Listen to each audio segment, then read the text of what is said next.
All right, let's jump right in. Spain, it is... You guys sent over a bunch of travel blogs? Yeah, so many. Yeah, and I gotta say, each one is like a little window into a different part of the country, you know? Some are all about cities, some are about just chilling on beaches, and some are even, get this, sailing adventures. Oh, I know, right? So what we're going to do today is we're going to kind of pull out those hidden gems yeah. from these blogs.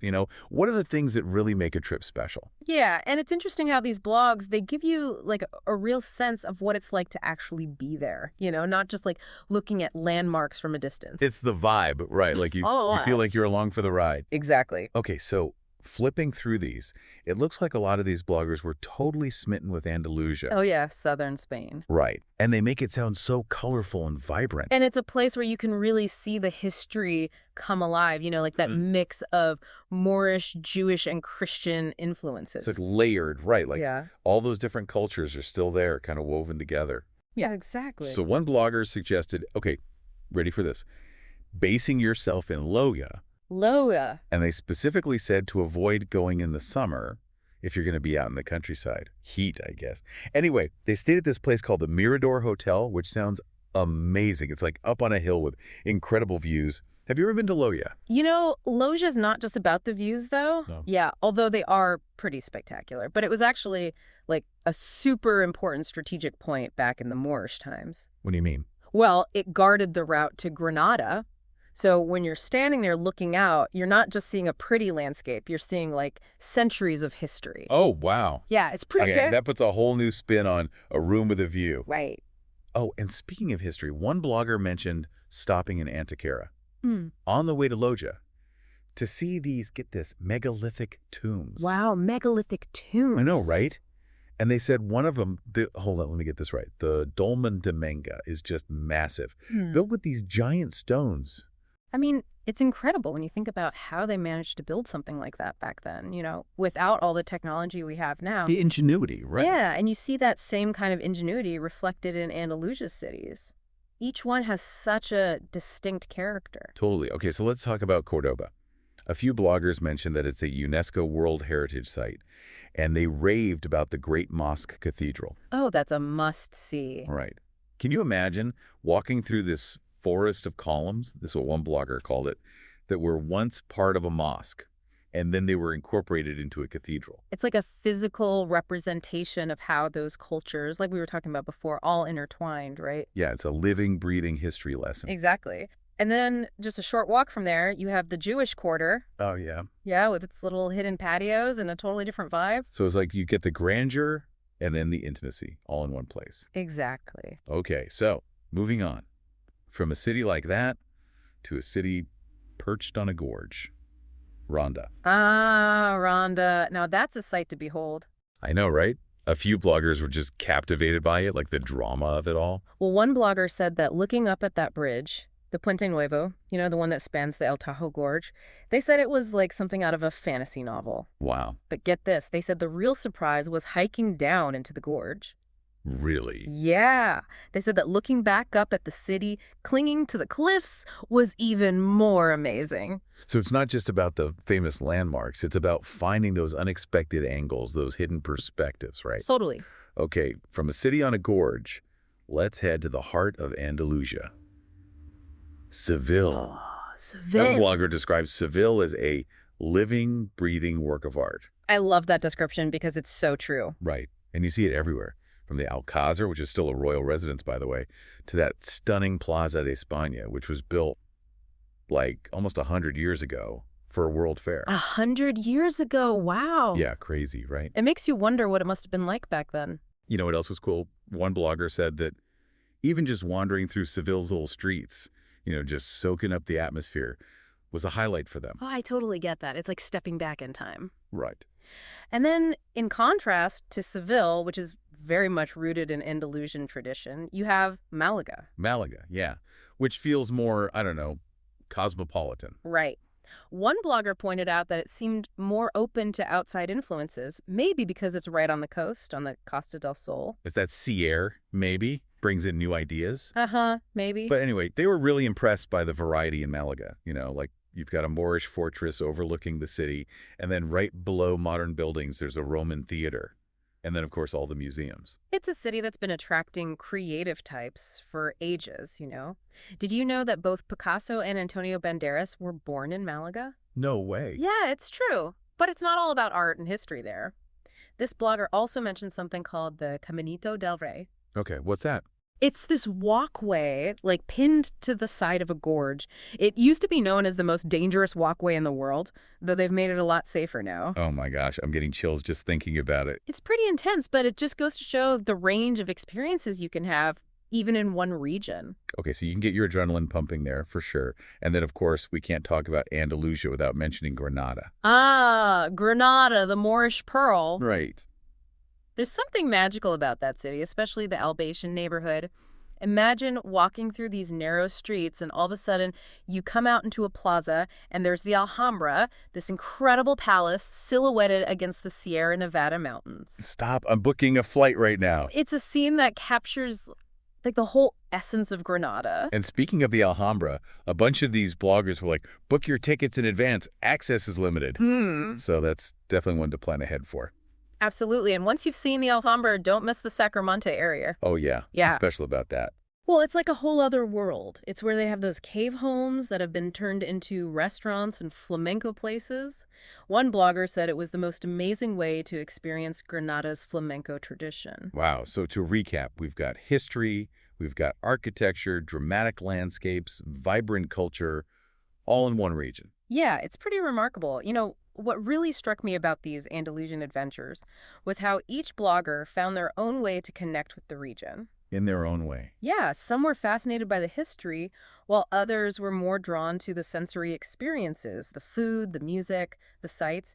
It's a reminder that there are so many different ways to experience a place, and it's all about finding what speaks to you. It's about those personal connections, right? Exactly. Okay, so we've done Andalusia. Let's see how these bloggers tackled other parts of Spain. Started with the capital, Madrid. Madrid. Okay, so one blogger had this 4-day Madrid itinerary. And I'm curious, is it actually a good plan? Or is it just like running around like crazy trying to see everything? Well, let's take a look. Okay, so day 1, classic hop-off bus tour. Makes sense, right? Hit the Prado, the Royal Palace, Gran Via, all the big ones. It's a good way to get your bearings, Yeah. See the lay of the land. Yeah, get a feel for the city. And then day 2, they recommend, oh, that's good, a tapas and wine tasting tour. Now we're talking. Right. Food is like the heart of a culture, and Spanish tapas are legendary. Did they say anything about like specific dishes or neighborhoods to try? They didn't get into specifics, but they did say that whether you do a tour or just wander around on your own, exploring Madrid's tapas scene is a must. And it's not just about the food itself, it's about that whole atmosphere, those lively bars, chatting with locals, getting a feel for the city's social side. It's like a cultural immersion through food. Yeah, exactly. Okay, so 2 days in the city, then the itinerary says to branch out, do some day trips. Right, and they give a few options, each with a different vibe. So you've got Aranjuez, which has a royal palace and gardens, very grand. And then there's Toledo, an old hilltop city that used to be the Spanish capital, super historic. Then Segovia, which has a Roman aqueduct that's still standing, plus their specialty dish is roast suckling pig. And finally, El Escorial, this huge palace and monastery where all the Spanish monarchs are buried. Okay, hold on. I'm seeing a theme here. Yeah. Palaces, history, and amazing food. Sounds about right. But wouldn't all those day trips be exhausting? I mean, it would be a lot to pack in, but the blogger did say that each of these places is worth the effort. So choose wisely. Yeah, pick 1 or 2 that really grab you and really explore them. And to top it off, they suggest catching a flamenco show back in Madrid on day 3. Add a little art and passion to the mix. Okay, now that's a good ending to a day of exploring. Right. And then day 4, it's all about museums. Yes, but not the usual suspects. They recommend going off the beaten track a bit to the Museo de America, which has art and artifacts from the Americas, the Museo Saralbo, which is like stepping into a 19th century aristocratic home, and the Museo Sorolla, which showcases a Spanish Impressionist painter. It's all about digging deeper into different sides of Spanish culture. It's interesting how this blogger is kind of weaving together these different threads. The historical sites, the food experiences, the art, even these hidden museums. It feels much more personal than just hitting the tourist highlights. And that's what makes it so engaging, right? You get a sense of the blogger's personality shining through. Totally. And I love that one blogger described Madrid as this blend of historical grandeur with modern energy. Yeah, that's a great way to put it. You can be walking past a palace that's centuries old, and then suddenly you stumble upon a trendy cafe or a street art mural. It's the contrast, right? Exactly, and those little details, like they mentioned those colorful Hispano-Moorish tiles you find in some places, they really bring a city to life. It's all about the details. Yeah, but let's be real. 4 days in Madrid is barely scratching the Oh, surface. totally. It's just a taste. Yeah, a starting point. Mhm. To really experience Madrid, you'd need much more time. So maybe that's a challenge for our listeners to dig deeper into Madrid beyond this initial taste, right? Yeah. Okay, now let's switch gears completely. One blogger spent some time in Estepona, a town on the Costa del Sol, known for its beaches and relaxed vibe. Estepona. Sounds lovely. Right, and this blogger was all about embracing that laid-back atmosphere, Yeah, they stayed at this fancy Kempinski hotel, but what really stood out to me was their nightly ritual of trying a different beachside restaurant. like every night. Yeah, they worked their way along the coast from Estepona east towards Marbella, and they rave about the food, the variety, everything. Okay, a new restaurant every night Mm-hmm. with the Mediterranean Sea as your backdrop. Sign me up. Right, now that's my kind of vacation. Did they just stay put in Estepona or did they go exploring? They did. They said a day trip to Gibraltar is a must. It's that British territory perched on the southern tip of Spain. You can experience both British and Mediterranean cultures there, all in one place. That's so unique. And they also made the trip to Ronda, which we talked about earlier, so it seems like Estepona is a good base for exploring the area. Yeah, so it's like beach vacation plus history and culture. The best of both worlds. Right. Okay, now let's hop over to the Balearic Islands. We have two very different takes on Mallorca, a city break in Palma and a sailing adventure around the island. Two totally different ways to experience the same place. Exactly. So first up, Palma. One blogger called it a stylish and energetic city, perfect for a long weekend. It's got a really cool vibe. Right. And they start their itinerary with a, you guessed it, hop-on, hop-off bus tour. But here's the twist. They recommend taking it up to Belver Castle for panoramic views of the city and the bay. Oh, I love that idea. It's all Yeah. about getting a different perspective. Right. And then they suggest visiting Lascaux, Palma's Grand Cathedral. Oh, yeah, that's supposed to be amazing. Yeah. And then get this, they recommend hopping on a water bus for a little cruise around the bay and marina. Oh, that's a great way to see the city from a different angle. Exactly. It's all about using different modes of transportation to get a more well-rounded experience. Okay, day 2, I'm guessing this is where they head out of the city. You got it. They recommend taking the vintage train to Soler, this charming town nestled in the mountains on the west coast of Majorca. And apparently, the train ride itself is an experience, winding through orange groves with beautiful views. A vintage train through Orange Grove. I know, right? It sounds so idyllic. And once you get to Soler, what's there to do? Well, they suggest taking a funicular tram down to the Port de Soler, which is right on the harbor. They even mention there's a combo ticket for the train and tram, which is a good tip. It's those little logistical things that can make a big difference. Right. Okay, so we've got city views, a vintage train ride, a charming harbor town. What else is on the agenda for Palma? Day 3 is all about beach time. They recommend heading to Illiets, this beautiful cove west of Palma, known for its crystal clear water and soft sand. Oh, I've heard of that beach. It's supposed to be gorgeous. And of course, they mention the excellent beachside restaurant there because no trip to Mallorca is complete without some fresh seafood. It's all about balance, right? City exploration, scenic journeys, and then some time to relax by the sea. Exactly. And for day 4, they leave it open-ended. Really? Yeah, they suggest maybe doing some last-minute shopping, lounging by the pool at the Saratoga Hotel, which they highly recommend, or just soaking up the city's atmosphere one last time. So just kind of wandering and seeing what you find. Exactly. They emphasize that Palma is a city that rewards wandering, so even just strolling through the streets, people watching, and discovering hidden corners can be a really enjoyable way to spend the day. It's about embracing that slower pace of island life. Yeah, and letting the city reveal its hidden gems. Okay, now let's completely change gears. Another blogger explored Mallorca, but not by land, by sea. Ah, a sailing adventure. Right. They really get into the different types of sailing experiences you can have. So there's bareboat charters, where you rent the boat and captain it yourself. Wow, so you need to know what you're doing. Yeah, you need some experience for that. Then there's flotilla sailing, where you join a group of boats led by an experienced skipper. Oh, that sounds fun, like a little sailing community. Right, and they also mention you can just hire a skipper if you're not comfortable sailing yourself. So there are options for everyone. Exactly. But they did point out that the further south you go in Majorca, the more challenging the sailing gets. Really? Why is that? The winds and tides change, so if you're a beginner, they recommend sticking to the calmer waters in the north and maybe working your way south as you get more experience. So even in a place as beautiful as Majorca, there's still adventure to be found. Oh, absolutely. And one of the highlights for them was sailing down to Isla de Cabrera. It's a small island off the coast of Majorca that's a national park. They said sailing into the bay, there was like something out of Jurassic Park, with these dramatic cliffs and pristine waters. Wow. And they also talked about that feeling of freedom and accomplishment you get from sailing, being able to chart your own course, explore hidden coves and beaches that you can't reach by land. It sounds so peaceful and exhilarating at the same time. Exactly. It's a totally different way to connect with Majorca's natural beauty. Okay, and now for something completely different. Another Balearic island, Menorca, which seems to be a haven for those seeking a slower pace of life. Ah, Menorca, the island of tranquility. Right. One blogger had this detailed 2-week itinerary for Menorca, and it's not at all about rushing around.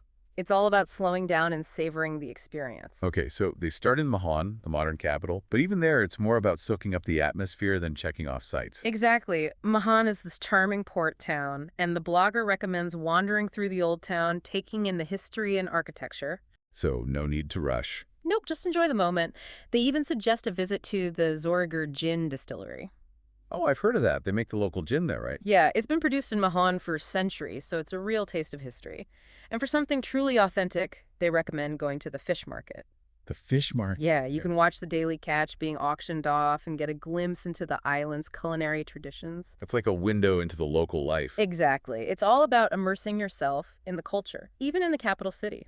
Okay, and then from Mahon, where does this Menorca journey take us? Next stop, Ciudadela, Menorca's historic capital, for a dose of old-world charm. Oh, I've heard Ciudadela is beautiful. It is. Picture this. Honey-colored buildings, narrow cobblestone streets, a beautiful harbor. Sounds lovely. They recommend checking out Plaza de Born, the main square, which is surrounded by these elegant palaces, and climbing to the top of Castel de Sant Nicolò for amazing harbor views. Oh, I bet the views are incredible. But what really intrigued me was their suggestion to visit Cala Pregonda, a beach known for its reddish gold sand and dramatic rock formations.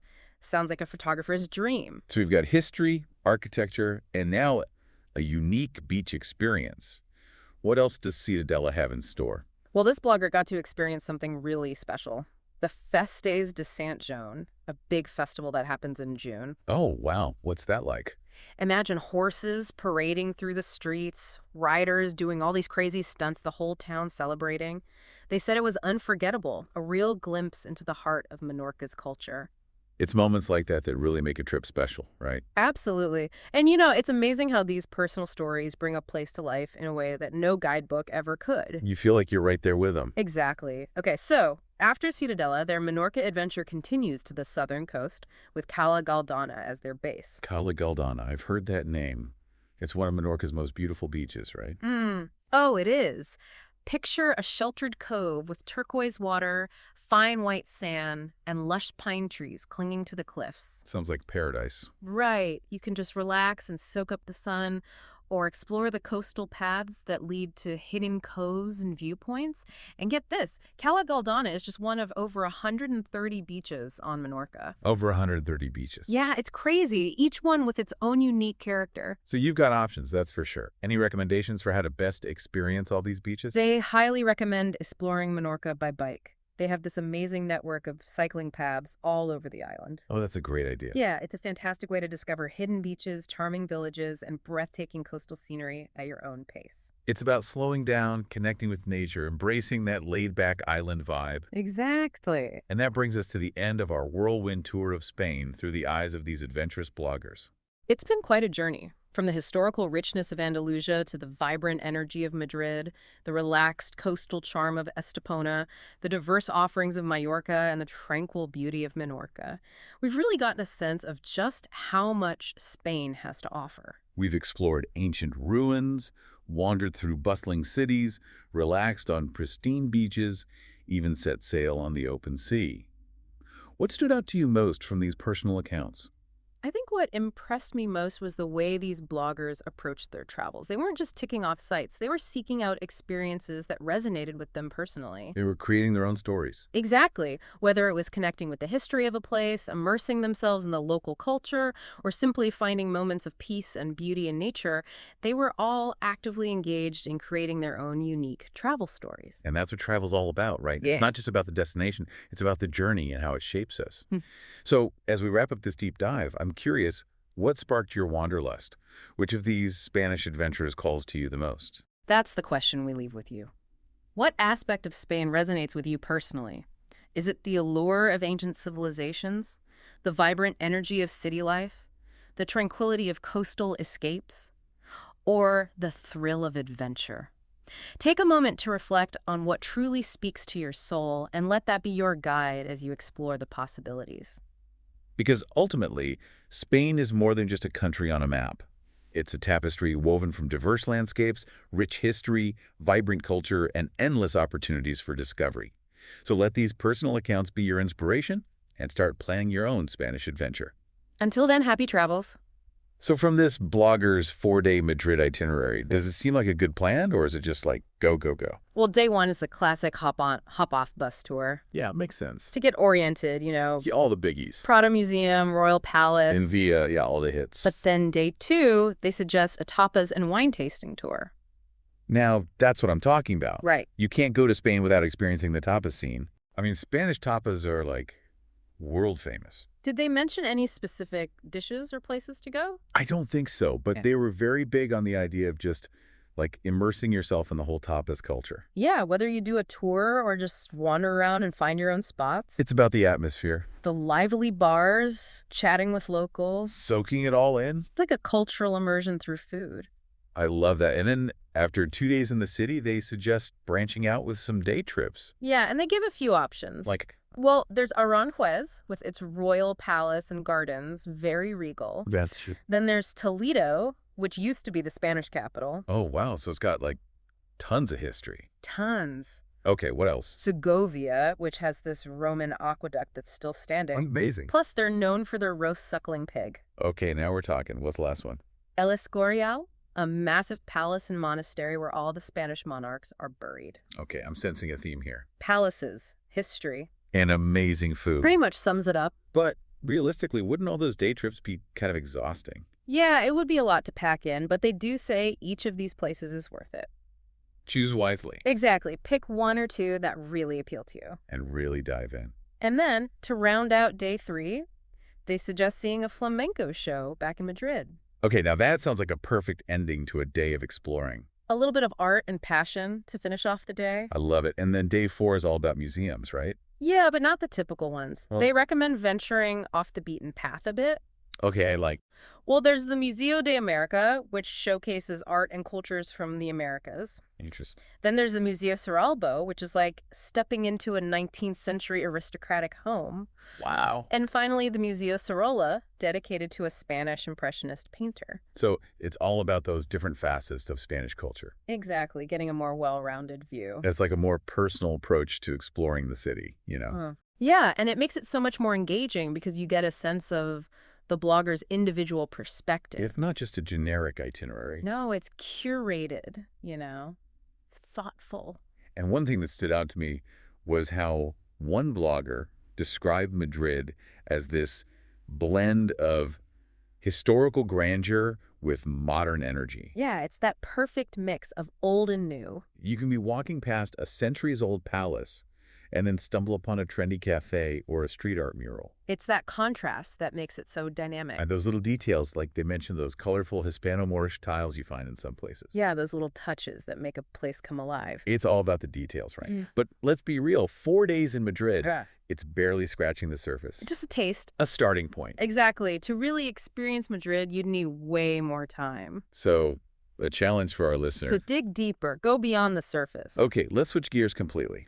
One blogger spent some time in Estepona. Estepona. It's on the Costa del Sol, known for its beaches and relaxed vibe. Sounds like my kind of place. Right.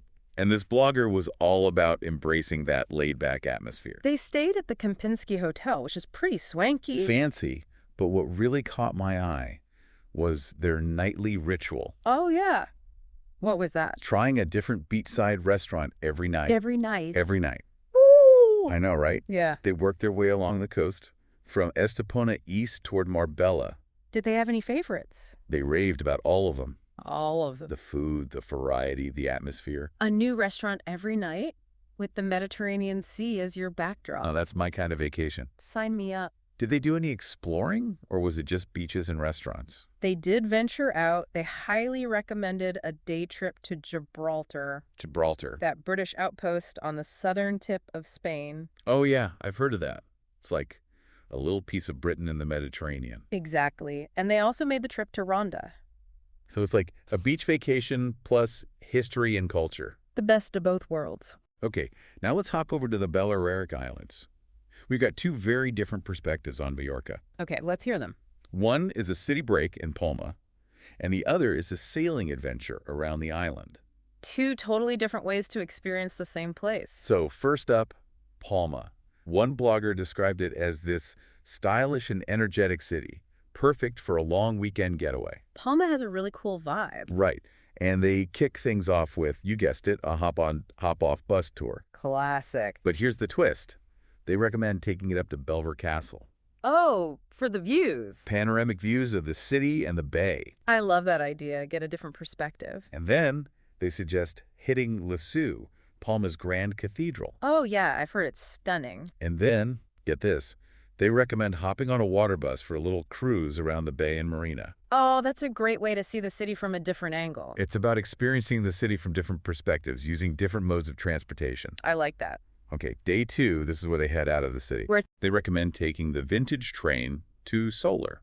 Solar. It's this charming town nestled in the mountains on the west coast of Mallorca. Oh, I've heard of Solar. It's supposed to be beautiful. And apparently the train journey itself is an experience. How so? It winds through orange groves with beautiful views of the countryside. A vintage train through orange groves. I know, right? So idyllic. And once you get to Solar, what's there to do? They suggest taking a funicular tram down to the port de Solar. Which is right on the harbor. Picturesque little harbor town, perfect for lunch by the sea. Sounds lovely. And they mentioned there's a combo ticket for the train and the tram, which is handy. Always good to know. Okay, so we've got city views, a vintage train ride, a charming harbor town. What else is on the agenda? Day 3 is all about beach bliss. Okay, which beach? They recommend Elites, this beautiful cove west of Palma, known for its crystal clear water and soft sand. Oh, I've seen pictures of Elites. It's gorgeous. And of course, they recommend the beachside restaurant there. You can't go to Mallorca without having some fresh seafood. It's all about balance, right? City exploration, scenic journeys, and then some time to just relax by the sea. Exactly. And then for day 4, they leave it open-ended. Oh. Yeah, maybe do some last-minute shopping, lounge by the pool at their hotel, the Saratoga, or just soak up the city's atmosphere one last time. So just kind of go with the flow? Exactly. They emphasize that Palma is a city that rewards wandering. So even just strolling through the streets, people watching, discovering hidden corners, can be a really enjoyable way to spend the day. It's about embracing that slower pace of island life. Okay, now let's switch gears completely. Another blogger explored Mallorca, but not by land, by sea. A sailing adventure. They go into detail about the different types of sailing experiences you can have. Like? Well, there's bareboat charters where you rent the boat and captain it yourself. So you need to know what you're doing. Yeah, some experience is required for that. Then there's flotilla sailing, where you join a group of boats led by an experienced skipper. Oh, that sounds fun, like a little sailing community. And if you're not comfortable sailing yourself, you can just hire a skipper. So options for everyone. But they did point out that the further south you go in Majorca, the more challenging the sailing gets. Why is that? The winds and tides change, so if you're a beginner, they recommend sticking to the calmer waters in the north Makes sense. and maybe working your way south as you gain more experience. So even in a place as beautiful as Majorca, there's still a sense of adventure. And one of the highlights for them was sailing down to Isla de Cabrera. Isla de Cabrera. It's a small island off coast of Majorca that's a national park. Oh, wow. They said sailing into the bay, there was like something out of Jurassic Park. Really? Dramatic cliffs, pristine waters. Wow. And they also talked about that feeling of freedom and accomplishment you get from sailing, charting your own course, exploring hidden coves and beaches that you can't reach by land. It sounds so peaceful and exhilarating at the same time. It's a totally different way to connect with Majorca's natural beauty. Yeah, sure. Okay, and now for something completely different.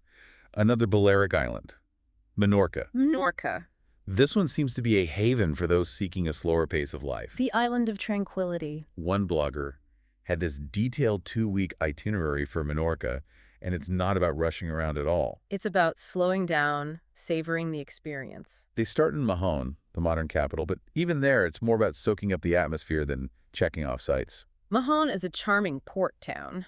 Do they get into any specifics? They recommend wandering through the old town, taking in the history and architecture, Just kind of meandering. and they even suggest a visit to the Zoriger gin distillery. Oh, yeah, where they meet the local gin. That's the one. It's been produced there for centuries, so it's a real taste of history. And for a truly authentic experience, they recommend the fish market. A fish market. You can watch the daily catch being auctioned off, get a glimpse into the island's culinary traditions. It's like a window into the local life. It's all about immersing yourself in the culture, even in the capital city.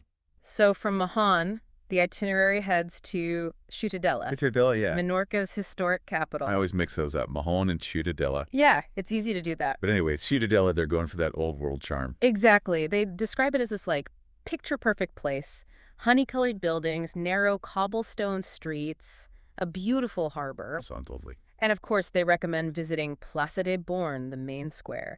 It's surrounded by these elegant palaces. Very grand. Oh, and for great views, they say to climb to the top of Castel de Saint-Nicolas. For those harbor views. Exactly. But what really stood out to me was their suggestion to visit Cala Pregonda. Cala Pregonda. It's a beach, but it's known for its reddish gold sand and these dramatic rock formations. Oh, wow, so it's not your typical white sand beach. Not at all. They said it's a photographer's dream. So we've got history, architecture, and now a unique beach experience. Anything else Ciutadella has up its sleeve? Well, this blogger was lucky enough to be there during the Festes de Saint Jean. The Festes de Saint Jean, what is that? It's a big festival that takes place in June. Oh, fun. They said it was amazing. Imagine horses parading through the streets, riders doing these daring stunts, the whole town just erupting in celebration. Wow. They said it was a really unforgettable experience, like a glimpse into the heart of Menorca's culture. It's those kinds of experiences, those unexpected moments that really make a trip special. Absolutely. And, it's amazing how these personal stories, they just bring a destination to life in a way that no guidebook ever could. You really feel like you're there. Right. Okay, so after Ciutadella, the itinerary moves on to the southern coast of Menorca, with Cala Galdana as their base. Cala Galdana, that's another one I've heard of. Isn't that supposed to be one of Menorca's most beautiful beaches? Oh, it is? What makes it so special? Okay, picture this. A sheltered cove with turquoise water, fine white sand, and lush pine trees clinging to the cliffs. Okay, stop. I'm already there. Right. It's the kind of place where you can just relax, soak up the Mediterranean sun, or you can explore the coastal paths that lead to hidden coves and viewpoints. Sounds amazing, and I love that they emphasize that Cala Galdana is just one of over 130 beaches on Menorca. It's incredible, right? Each one with its own unique character. So many beaches, so little time. Exactly. But they did have a recommendation for how to best explore all these beaches. What's that? They said to explore Menorca by bike. By bike. Yeah, the island has this amazing network of cycling paths. Oh, that's a great idea. It's a fantastic way to discover hidden beaches, charming villages, all at your own pace. It's about slowing down, connecting with nature. Embracing that laid-back island vibe. I love it. And with that, we've come to the end of our whirlwind tour of Spain. As seen through the eyes of these adventurous bloggers. From the historical riches of Andalusia to the vibrant energy of Madrid, The relaxed coastal charm of Estepona, the diverse offerings of Majorca, and the tranquil beauty of Menorca. We've really gotten a sense of just how much Spain has to offer. Ancient ruins, bustling cities, pristine beaches, even the open sea. What stood out to you most from these personal accounts? What I found most inspiring was how each of these bloggers, they approached their travels with such a sense of purpose. Yeah, they weren't just sightseeing, they were seeking out experiences that really resonated with them. They were creating their own stories. Whether it was connecting with history, immersing themselves in the local culture, or just finding moments of peace and beauty in nature, they were all actively engaged in shaping their own travel experiences. And that's what travel's all about, right? It's not just about the destination, it's about the journey. It's about how it changes you. So as we wrap up this deep dive, Yeah. I'm curious, what sparked your wanderlust? Which of these Spanish adventures is calling your name? What aspect of Spain speaks to you? Is it the ancient civilizations, the vibrant cities, the tranquil coastlines, or the thrill of adventure? Take a moment to think about what truly resonates with you and let that be your guide as you explore the possibilities. Because Spain is more than just a country on a map. It's a tapestry of diverse landscapes, rich history, vibrant culture, and endless opportunities for discovery. So let these personal accounts be your inspiration and start planning your own Spanish adventure. Until then, happy travels.